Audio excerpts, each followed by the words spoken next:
Hello everyone, welcome back to my new video. আসসালামু আলাইকুম। সবাই কেমন আছেন? আশা করি সবাই ভালো আছেন। আলহামদুলিল্লাহ, আমিও অনেক ভালো আছি। আপনারা দেখতেই পাচ্ছেন আমি মশলা কষাচ্ছি। আমি ডুমুর আলু রান্না করব, তাই ডুমুর আলু কষা করে রান্না করব। মশলা কষানো হয়ে গেল, তারপর কষানো মশলার মধ্যে ডুমুর আর আলুটা ঢেলে দিয়ে আমি ভালোভাবে কষাবো।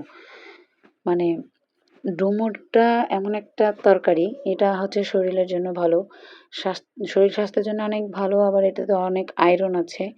পরে হচ্ছে তে ডুমুর আলু ভালোভাবে নেড়ে নেড়ে যখন কড়াইতে লাগা লাগা হয়ে যাচ্ছে, তখন আমি একটু পানি দিলাম। পানি দিয়ে এটাকে আরও ভালোভাবে কষাবো। এটা কষানোতেই হচ্ছে ডুমুরের টেস্ট বাড়ে।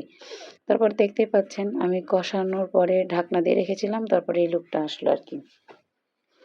আমি আর ডুমুরে হচ্ছে মশলাপাতি একেবারে গরুর মাংসের মতো করে দিয়ে রান্না করতে হয়। আমার কাছে এটাই ভালো লাগে। কে কেমনভাবে খান আপনারা আমাকে জানাবেন। আমি হয়তো জানি না। তবে আমি এভাবেই রান্না করি আর এটাই আমি জানি। পরে যখন কষানো হয়ে গেল, তখন আমি আরেকটু বেশি করে পানি দিলাম। পানি দিয়ে এটাকে এখন আস্তে জালে, মানে আস্তে হিটে ৫-১০ মিনিট রান্না করব।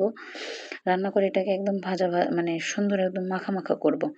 তো এমন সময় শেষ হয়ে গেছে গ্যাস, পরে রাইস কুকারে দিছি। তো এটাই হচ্ছে ফাইনাল লুক। সবাই ভালো থাকবেন, সুস্থ থাকবেন। আসসালামু আলাইকুম।